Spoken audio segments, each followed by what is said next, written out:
नमस्कार दोस्तों, स्वागत है आपका मेरे चैनल पे। दोस्तों, जैसा कि आप जानते हैं 83 तेजस MK1A वेरिएंट के लिए इस साल के अंत तक साइन होने हैं। लेकिन दोस्तों, इससे कोई फर्क नहीं पड़ता कि साइन इस साल के एंड तक हो या अगले साल के एंड तक हो या फिर कल ही हो जाए। वो 83 तेजस फाइटर जेट MK1A वर्जन के खरीदे जाने हैं हर हाल में। आपको ये जानना चाहिए कि तेजस के ऊपर अभी क्या प्रोग्रेस चल रही है और फ्यूचर के क्या प्लान है, और इसके साथ ही जब फाइटर जेट आएंगे तो कितने समय में वो डिलीवर हो जाएंगे, पूरा प्रोडक्शन खत्म हो जाएगा और उसके बाद मीडियम वेट फाइटर के ऊपर काम शुरू होगा। तो आज हम इसी सब के बारे में बात करने वाले हैं। मैं आपको ब्रीफ में बताऊंगा कि तेजस प्रोग्राम पे क्या चल रहा है। तो चलिए दोस्तों, शुरू करते हैं। दोस्तों, aircraft research and design centre, इसे शॉर्ट फॉर्म में ARDC भी बोला जाता है, ये हिंदुस्तान एरोनॉटिक्स लिमिटेड की एक वाइब्रेंट विंग है। इसने तेजस मार्क 1A का स्ट्रक्चरल डिजाइन पूरा कर लिया है। इसकी ड्राइंग भी रिलीज कर दी गई है और सर्टिफाइंग एजेंसी इसे जल्द ही क्लियर भी कर देंगी। और इसके अलावा इसके ऊपर एडिशनल डिजाइन एक्टिविटी भी प्रोग्रेस के अंदर है और अगले 6 महीने के अंदर नए इक्विपमेंट भी आने शुरू हो जाएंगे इसके ऊपर इंटीग्रेशन के लिए, और तब तक इसका फाइनल डिजाइन भी पूरा हो जाएगा। अगर HAL अपनी टाइमलाइन के ऊपर ही रहती है तो अगले साल के शुरुआत के अंदर इसके ऊपर बहुत से रिग टेस्ट शुरू हो जाएंगे, जो नए इंटीग्रेशन के लिए इक्विपमेंट आएंगे, और साथ ही उसके बाद क्रिटिकल फ्लाइट टेस्ट भी शुरू हो जाएंगे और सारे नए सिस्टम और वेपन सिस्टम इसके ऊपर इंडियन एयरफोर्स की रिक्वायरमेंट के हिसाब से इंटीग्रेट हो जाए और सेटिस्फैक्शन के लेवल तक पहुंच जाए। इसके लिए कम से कम इसके 200 फ्लाइट ट्रायल किए जाएंगे और इस फाइटर जेट के लिए एडवांस फीचर्स का टेस्ट तेजस के 2 लिमिटेड सीरीज प्रोडक्शन एयरक्राफ्ट के ऊपर किया जाएगा, जो अभी भी ट्रायल्स के अंदर है और इनके ऊपर बहुत से टेस्ट किए जा रहे हैं। और HAL का मानना है उसके पास तेजस MK1A का फाइनल कॉन्फ़िगरेशन 2022-23 तक आ जाएगा।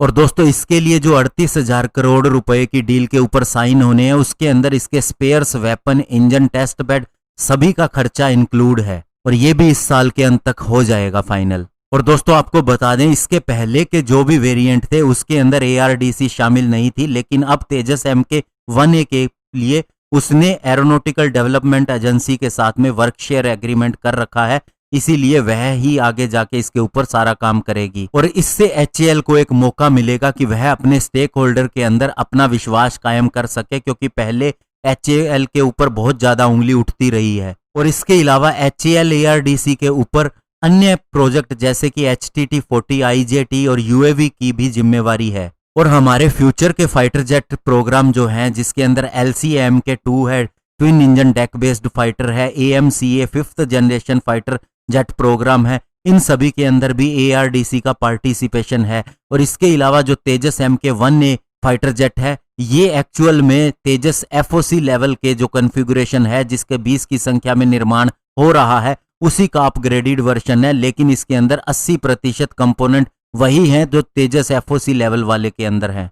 अब दोस्तों, बात है कि इसका प्रोडक्शन कब शुरू होगा। तो इसकी मेटल कटिंग ये माना जा रहा है जैसे ही इसके कॉन्ट्रैक्ट फाइनलाइज होता है उसके बाद हाथों हाथ शुरू हो जाएगी। और तेजस MK1A की जो पहली फ्लाइट होगी वो 2022-23 के फर्स्ट क्वार्टर के अंदर हो सकती है। और जैसे ही इसके पहले एयरक्राफ्ट की सप्लाई होती है, उसके 6 साल के अंदर सारे 83 एयरक्राफ्ट सप्लाई कर दिए जाएंगे और इन 83 में से 10 ट्रेनर वेरिएंट होंगे। और HAL के सूत्रों का कहना है तेजस MK1A एक्चुअल में रियल देसी गेम चेंजर होगा, यानी कि ये एरोनॉटिकल बेंचमार्क स्थापित करेगा इंडिया के फ्यूचर के फाइटर प्रोग्राम के लिए। अब दोस्तों, बात आती है कि तेजस MK1A और तेजस इसके पहले का FOC लेवल का, उसके अंदर डिफरेंस क्या है, क्या कैपेबिलिटीज इसके अंदर एक्स्ट्रा है। तो इसके अंदर 4 कैपेबिलिटीज है जो करंट वेरिएंट से ज्यादा है। तो दोस्तों, इसके अंदर सबसे बड़ी इंप्रूवमेंट की गई है इसके ऑपरेशनल रोल को लेके, साथ ही इसकी कॉम्बैट एबिलिटी को भी बढ़ाया गया है, इसकी मेंटेनेबिलिटी को बढ़ाया गया है, साथ ही इसके अंदर AESA radar, electronic warfare suite और beyond visual range missile capabilities भी शामिल है। और इसके ऊपर देसी air to air missile Astra MK1 लगाने से इसको एक एज मिलेगा, स्पेशली BVR वारफेयर के अंदर। और पोडिड सेल्फ प्रोटेक्शन जैमर और AESA रडार देने की वजह से इसकी सर्वाइवेबिलिटी भी ज्यादा बढ़ जाएगी। और साथ ही शॉर्ट रेंज के वारफेयर के लिए इसके अंदर SRAM भी लगी होगी, जो कि बहुत ही उन्नत किस्म की मिसाइल मानी जाती है। और इसका AES radar electronically scanned agile beam radar के ऊपर आधारित होगा और इसके अंदर ट्रांस रिसीव मॉड्यूल्स होगा, जिसकी वजह से ये मल्टी मोड ऑपरेशन भी कर सकेगा। और इस रडार की खासियत होगी कि ये एक साथ मल्टीपल टारगेट को ट्रैक कर सकेगा, जिसके अंदर air to air, air to ground और एयर टू सी मोड तीनों शामिल होंगे। और इसका यूनिफाइड इलेक्ट्रॉनिक वारफेयर सूट इसे इलेक्ट्रॉनिक काउंटर मेजर और इलेक्ट्रॉनिक काउंटर मेजर यानी ECM और ECCM की कैपेबिलिटी भी प्रदान करेगा।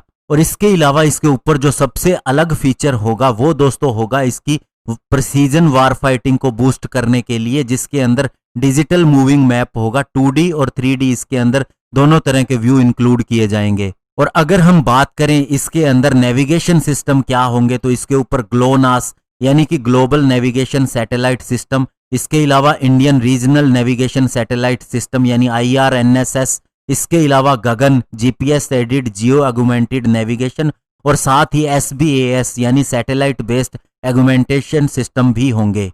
और दोस्तों ऑफिशियल्स का कहना है कि इसकी मैन्यूवरेबिलिटी एक्सीलेंट होगी, खासकर इसकी हाईएस्ट स्पीड के ऊपर भी ये स्टेबल रहेगा। और साथ ही अगर इसकी CG यानी सेंटर फॉर ग्रेविटी रेंज की बात करें तो वो +8 से -3G तक होगी। और मेंटेनेबिलिटी के लिहाज से ये ग्राउंड सपोर्ट क्रू को बहुत ही ज्यादा मदद करेगा, क्योंकि ARDC इसके अंदर कई नए फीचर ऐड करने की सोच रही है, जिसके अंदर आइडिया ये है इसका टर्न अराउंड टाइम कम किया जाए ताकि इसकी अवेलेबिलिटी बढ़ सके। और इसकी रूट्स के अंदर कई चेंजेस किए जा रहे हैं, इसके ऊपर नए कंपोनेंट लगाए जा रहे हैं, नए पैनल लगाए जा रहे हैं ताकि इसकी डेली इंस्पेक्शन के अंदर टाइम कम लगे। और इसी तरह के कॉन्सेप्ट के लिए एक नया चीज लाई जा रही है जिसे पैनल इन पैनल कॉन्सेप्ट कहा जा रहा है, जो इसकी कंपोनेंट की विजिबिलिटी बढ़ा देगा। यही कारण है कि दोस्तों अभी डिजाइनर और इंजीनियर कोई कमी नहीं छोड़ रहे हैं कि तेजस MK1A के अंदर किसी भी तरह की प्रॉब्लम ना आए और एक रियल एस्टेट के रूप में इसे क्रिएट किया जा सके। और नई तरह की केबल का इस्तेमाल किया जा रहा है ताकि एयरक्राफ्ट के अंदर स्पेस ज्यादा से ज्यादा बढ़ सके। तो दोस्तों कहने का मतलब ये है कि अब जो काम हो रहा है, स्टेट ऑफ द आर्ट काम हो रहा है। ये फाइटर जेट को आपको किसी भी लेवल पे कम नहीं समझना चाहिए कि हमने राफेल ले लिया तो तेजस के अंदर कोई खासियत नहीं होगी।